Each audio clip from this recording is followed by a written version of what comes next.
Hello everyone, I am doctor Ishu और आज हम बात करेंगे दो बहुत ही कॉमन टॉपिक के बारे में जो कि है डैंड्रफ एंड स्कैल्प सोराइसिस। क्योंकि आजकल क्या होता है कि लोग इन दोनों ही टॉपिक के बीच बहुत ही कंफ्यूज हो जाते हैं। ठीक है, तो हम एक एक करके इनके डिफरेंसेस के बारे में बात करेंगे। तो पहले बात करते हैं हम डैंड्रफ के बारे में। तो डैंड्रफ तो आप लोगों को पता ही होगा, हर कोई वंस इन अ वाइल इस सिचुएशन से गो थ्रू करा ही होता है। तो डैंड्रफ में बेसिकली क्या होता है, ये बहुत ही कॉमन कंडीशन है। ठीक है, ये कोई सीरियस कंडीशन नहीं है। तो इसमें क्या होता है कि स्कैल्प से फ्लेक्स फॉल ऑफ कर जाते हैं। ठीक है, छोटे छोटे पार्टिकल्स जैसे flakes, white flakes fall off कर जाएंगे। वो आपके बालों में भी अटक सकते हैं, वो आपके कपड़ों में गिर सकते हैं। ठीक है, आपके शोल्डर्स पे, और इसमें आपको खुजली भी मिलेगी। वहीं अगर हम बात करें सोराइसिस की, तो ये क्या है, एक ऑटो इम्यून कंडीशन है। ऑटो इम्यून से मतलब है कि हमारे इम्यून सिस्टम की वजह से ही ये कॉज होती है। तो होता क्या है इसमें कि जो हमारा इम्यून सिस्टम है वो हमारे हेल्दी स्किन सेल्स पे अटैक कर देता है।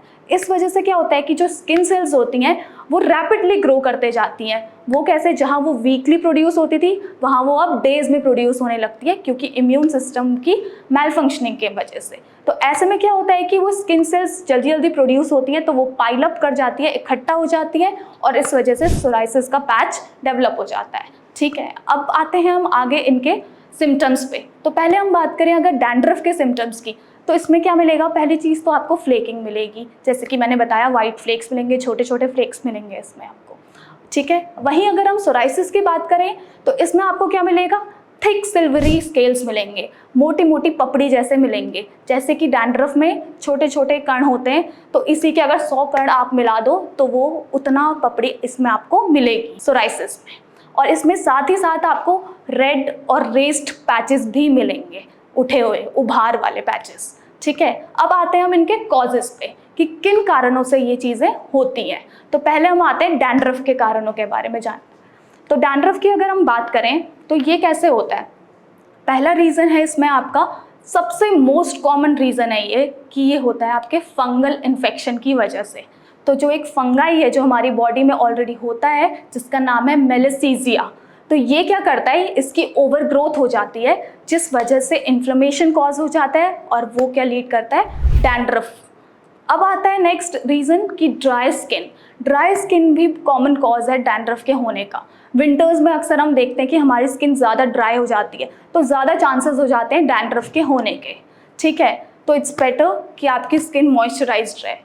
थर्डली बात आती है ऑयली और इरिटेटेड स्किन की। तो ये कॉज होता है, जैसे कि कंडीशन होती है सिबोरिक डर्मेटाइटिस।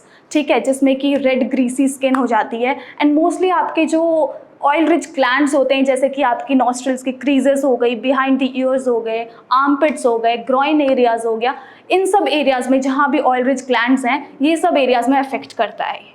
अब आते हैं इसके फोर्थ कॉज पे, जो कि है हेयर प्रोडक्ट्स। जैसे कि हम हेयर जेल यूज़ करते हैं, हेयर सीरम्स यूज़ करते हैं, ठीक है, हेयर स्प्रेज यूज़ करेंगे, तो अगर ज़्यादा टाइम के लिए इन्हें लगा के छोड़ दो अपने स्कैल्प पे, तो ये क्या करता है, आपके पोर्स को ब्लॉक कर देगा। तो इस वजह से भी इन्फ्लेमेशन हो जाता है, फाइनली जो लीड करता है डैंड्रफ की तरफ। अब आते हैं हम इसके नेक्स्ट कॉज पे, जैसे कि अगर लंबे टाइम से कोई हेयर वॉश नहीं कर रहा, तो उस वजह से भी आपके स्कैल्प पे क्या होता है, ऑयल एक्यूमुलेट हो जाता है। ठीक है, उस वजह से भी इन्फ्लेमेशन होती है। अल्टीमेटली जो स्किन सेल्स बिल्डअप होती है, एक्यूमुलेट हो जाती है, then it leads to dandruff. अब आते हैं इसके लास्ट कॉज में, जो कि है stress. Trust me, it is your worst enemy. क्योंकि ये क्या करता है, सिर्फ आपके स्किन या फिर स्कैल्प पे ही इफेक्ट नहीं करेगा, ये आपके बॉडी के हर एक ऑर्गन को डैमेज कर देगा। वो कैसे करेगा, ये क्या करता है, आपके जितने भी ऑर्गन्स होंगे, मतलब जितने भी बैक्टीरियाज होते हैं बॉडी में, या जितने फंगाई होंगे जो कि अच्छे, जिन्हें good bacteria and good fungi माना जाता है, जो कि बॉडी के अंदर होते हैं, ठीक है, उनकी क्या करता है, ओवर ग्रोथ कर देता है, जिस वजह से डैंड्रफ हो जाता है। अब आते हैं हम सोराइसिस के कॉज के बारे में। तो स्कैल्प सोराइसिस किन कारणों से होता है। तो बेसिकली जैसे कि मैंने पहले बताया था, ये हमारे इम्यून सिस्टम की डिसफंक्शनिंग के वजह से होता है, जिस वजह से जो आपके स्किन के सेल्स होते हैं वो जल्दी जल्दी बनने लगते हैं, और वो एक साथ इकट्ठा होके सोराइसिस फॉर्म कर लेते हैं। ठीक है, और नेक्स्ट इसका कॉज है जेनेटिक कॉज। अगर किसी की फैमिली हिस्ट्री में ये चलता आ रहा है, किसी को हुआ है, तो फिर उसमें ये चांसेस ज़्यादा बढ़ जाते हैं कि उनको भी स्कैल्प सोराइसिस हो। ठीक है, अब आते हैं हम इनकी ग्रोथ के बारे में। तो अगर हम बात करें डैंड्रफ की ग्रोथ, तो डैंड्रफ जैसे किसी एरिया में है, किसी पर्टिकुलर एरिया में है स्कैल्प पे, ठीक है हमारे, तो वो कहीं और एरियाज में आगे जाके नहीं बढ़ता है, स्प्रेड नहीं होगा, वो उसी एरिया में लिमिटेड रहता है। वहीं अगर हम सोराइसिस की बात करें तो वो क्या करता है, अदर एरियाज में भी स्प्रेड होता है, जैसे कि हमारे फॉरहेड पे, behind the ears, groin region पे, तो वो यहाँ सब स्प्रेड करेगा हमारा स्कैल्प सोराइसिस। ठीक है, ये एक मेजर डिफरेंस है इनके बीच। अब लास्टली हम आते हैं इनके मैनेजमेंट पे। तो अगर हम बात करें कि डैंड्रफ को हम कैसे मैनेज कर सकते हैं, तो डैंड्रफ हम इजीली मैनेज कर सकते हैं बाय यूजिंग मेडिकेटेड शैम्पूज, या फिर आप एंटी डैंड्रफ शैम्पूज यूज़ कर सकते हैं, या फिर आप क्या करिए कि अपने स्कैल्प का एक प्रॉपर स्कैल्प रूटीन बनाइए, स्कैल्प केयर रूटीन, तो उससे आप इसे मैनेज कर सकते हैं।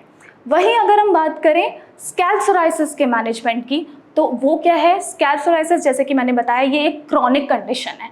एक बार ये शुरू हो जाती है तो फिर आगे आगे जाके बढ़ते जाती है, ठीक है। तो इसलिए इम्पॉर्टेंट हो जाता है कि इसको आप शुरुआती स्टेज में ही मैनेज करें, उसको कंट्रोल करें।